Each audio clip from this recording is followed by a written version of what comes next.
Понравилось, Катюха? Смотрите у меня. Она у нас одна в деревне из молодежи.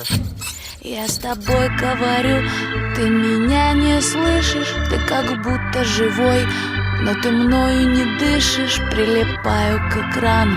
Я своими губами, поведение мое так не нравится маме. Мама мне говорит, что живу я во сне. Мама мне говорит и советует мне: не люби его, не зови, он ведь суперзвезда экрана ТВ. Не люби его, не зови.